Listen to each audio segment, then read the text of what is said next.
Sometimes we just need to step back from it all and calm the mind and body. Simply put, we all need to relax every once in a while.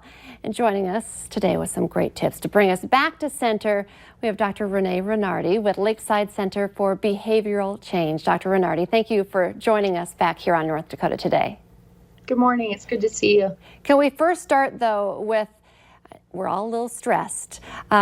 Stress can show up in different ways. Can you talk a little bit about what stress is and how it can affect the body? Absolutely. It's really important. And holy cow, now more than ever, I think for us to really utilize a lot of these therapeutic strategies that are available to us and understanding how stress impacts us. And I think it's good, first of all, to understand the difference between what happens when our body and mind are under a stress response versus a more relaxation response. When we look at this stress response, we want to know what's happening. So there's a part of our body called the autonomic nervous system. And when we're under stress, the sympathetic nervous system, or SNS, is kind of at play. This is what a lot of times is referred to as the fight or flight response. And this is something that's involuntary. It's meant to be a survival mechanism for us, that it helps us to respond physically and mentally to stressful and dangerous types of situations. So unfortunately, chronic stress oftentimes develops because we never get a chance to rebound from the stressors that we're so often experiencing. So it's good to know what happens to our mind and body. There are a lot of physiological and emotional things that are going on here. We oftentimes experience an increased heart rate, increased blood pressure. Digestion tends to slow down. A lot of times people notice digestive problems when they're under stress. Increased blood flow to our extremities, and changes in our stress hormone. Oftentimes we hear about cortisol and adrenaline. There are other things at play too, but those are the ones that oftentimes get talked about the most.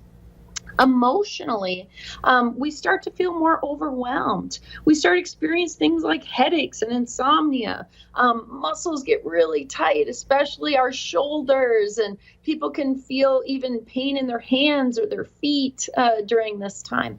And this is all our body's reaction to all this stress that we're under. Emotionally, a lot of us feel really overwhelmed, anxious, burnt out, done, can't do any more. These are all indicators that fight or flight switch has been turned on in our nervous system. And oftentimes we need a little help turning it off. And that's where it's really important to understand this other side of our nervous system. Yeah, so where do we start? We know we need to relax, but it's not always that easy. It's not.